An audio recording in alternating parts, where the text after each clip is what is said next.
வீட்டுக்கு வீடு வாசப்படி திங்கள் முதல் வெள்ளி வரை மாலை 6:30க்கு உங்கள் விஜயில்.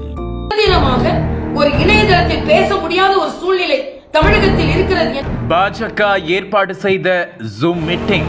பெண்கள் எல்லாம் எவ்வளவு கோபமாக இருக்கிறார். எனக்கு மிகுந்த மன வருத்தம் ஆகிவிட்டது.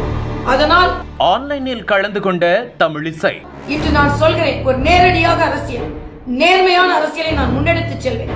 அதற்கு ஆபாச வீடியோ வெளியிட்ட கும்பல்.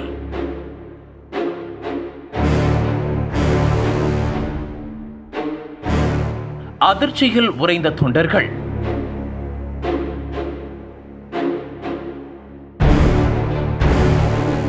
பாஜக வேட்பாளரின் ஆவேச பேச்சு.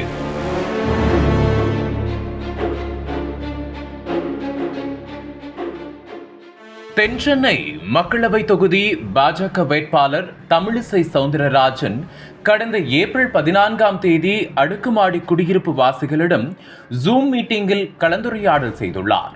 அதில் அவரது ஆதரவாளர்கள் மற்றும் குடியிருப்பு வாசிகள் பங்கேற்று உரையாற்றிக் கொண்டிருந்துள்ளனர். அப்போது திடீரென ஆபாச வீடியோ ஜூம் மீட்டிங்கில் ஒளிபரப்பப்பட்டதாக கூறப்படுகிறது. அதை கண்டு அதிர்ச்சியடைந்த குடியிருப்பு வாசிகள் அடுத்தடுத்து ஜூம் மீட்டிங்கை விட்டு வெளியேறி உள்ளனர். ஒரு கட்டத்தில் ஜூம் மீட்டிங்கே பாஜகவால் ரத்து செய்யப்பட்டுள்ளது. இதில் கலந்து கொண்டு குடியிருப்பு வாசிகளிடம் உரையாற்றிய தமிழிசை சவுந்தரராஜன் கடும் மன உளைச்சலுக்கு உள்ளாகியுள்ளார். நடந்த சம்பவம் தொடர்பாக சமூக வலைதளங்களில் வீடியோ வெளியிட்டவர், ஜூம் மீட்டிங்கில் மக்களுடன் உரையாடி கொண்டிருக்கும் போது சில விஷமிகள் ஆபாசமான செயல்களில் ஈடுபட்டனர். இதனை நான் வன்மையாக கண்டிக்கிறேன்.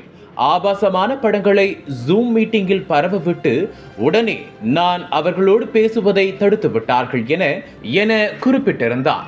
தொடர்ந்து வீடியோவில் தோன்றி மன வருத்தத்துடன் பேசிய தமிழிசை சவுந்தரராஜன் நடந்த சம்பவத்தை விவரித்துள்ளார்.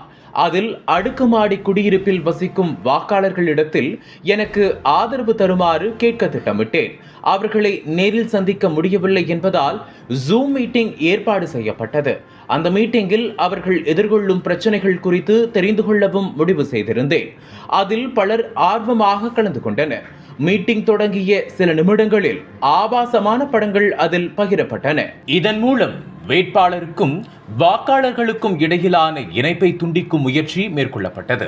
அடுக்குமாடி குடியிருப்பு வாசிகள் தங்களது பிரச்சனைகளை தெரிவிக்காத வகையிலும் நான் தாமரை சின்னத்துக்கு ஆதரவு கேட்கக்கூடாது என்ற மோசமான நோக்கிலும் எதிர்க்கட்சியினர் இதை செய்தனர். குறிப்பாக தமிழகத்தில் ஆட்சியில் உள்ள திமுகவை இதற்கு நேரடியாக குற்றம் சுமத்துகிறேன். இது கேவலமான அரசியல். இதன் மூலம் எங்களுக்கும் மக்களுக்குமான தொடர்பை துண்டிக்க முடியாது. பெண்கள் இணையதளத்தில் சுதந்திரமாக பேசக்கூட முடியவில்லை. இதை யாரால் பொறுத்துக் கொள்ள முடியும்? அரசியலை தூய்மைப்படுத்த நாங்கள் அரசியலுக்கு வந்துள்ளோம். நேர்மையான அரசியல் செய்வது அவசியம். இந்த அதிர்ச்சிகர செயலுக்கு நான் வருந்துகிறேன். 100% வாக்குப்பதிவை உறுதி செய்து இவர்களுக்கு தக்க பாடம் புகட்டுவோம் என ஆதங்கத்துடன் தெரிவித்தார். தேர்தல் பரபரப்பில் முதற்கட்டமாக தமிழகத்தில் தேர்தல் நடைபெறும் சூழலில் இப்படியான ஒரு சம்பவம் நடைபெற்றதாக கூறுவது சமூக வலைதளங்களில் பேசுபொருளாக மாறியுள்ளது.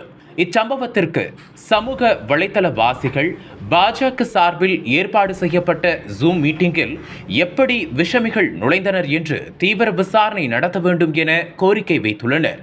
அவர்கள் மீது உரிய சட்ட நடவடிக்கை எடுக்க வேண்டும் என்றும் தெரிவித்துள்ளனர். முன்னதாக பாஜக கட்சியை சேர்ந்தவர்கள் மீது அடுக்கடுக்கான பாலியல் புகார்கள் உள்ள நிலையில் அவர்கள் ஏற்பாடு செய்த ஜூம் மீட்டிங்கில் ஆபாச வீடியோ ஒளிபரப்பப்பட்டதாக கூறுவது பரபரப்பை ஏற்படுத்தியுள்ளது. முன்னாள் ஆளுநரும் மூத்த பாஜக நிர்வாகியுமான தமிழிசை சவுந்தரராஜனுக்கு இப்படியான ஒரு சம்பவம் நடைபெற்றுள்ளது அரசியல் வட்டாரத்தில் அதிர்ச்சியை ஏற்படுத்தியுள்ளது. ஒரு இணையதளத்தில் பேச முடியாத ஒரு சூழ்நிலை தமிழகத்தில் இருக்கிறது என்றால் யாரால் பொறுத்துக் கொள்ள முடியும்? இதை பார்த்துக் கொண்டிருந்த பெண்கள் எல்லாம் எவ்வளவு கோபமாக இருக்கிறார்கள். எனக்கு மிகுந்த மன வருத்தம் ஆகிவிட்டது. அதனால் இன்று நான் சொல்கிறேன், ஒரு நேரடியாக அரசியல், நேர்மையான அரசியலை நான் முன்னெடுத்து செல்வேன். அதற்கு யார் இடையூறு செய்தாலும் நான் பொறுக்க மாட்டேன், பொங்கி எழுவேன். முதலில் நான் அடுக்குமாடி குடியிருப்பை சார்ந்த சகோதர சகோதரிகள் மன்னிப்பை கோருகிறேன். ஏனென்றால் நாமெல்லாம் அன்போடு, ஆசையோடு, பாசத்தோடு பழக வேண்டும் என்று ஏற்பாடாகி இருந்த அந்த ஜூம் மீட்டிங்கை அதிர்ச்சிக்குள்ளாக்கி அசிங்கமாக்கி இந்த எதிர்க்கட்சிகள் இப்படி செய்வதை நாமெல்லாம் பாடமாக எடுத்துக்கொள்ள வேண்டும். ஒரு தூய்மையான அரசியலை முன்னெடுப்போம், படித்தவர்கள் அரசியலுக்கு வருவோம்.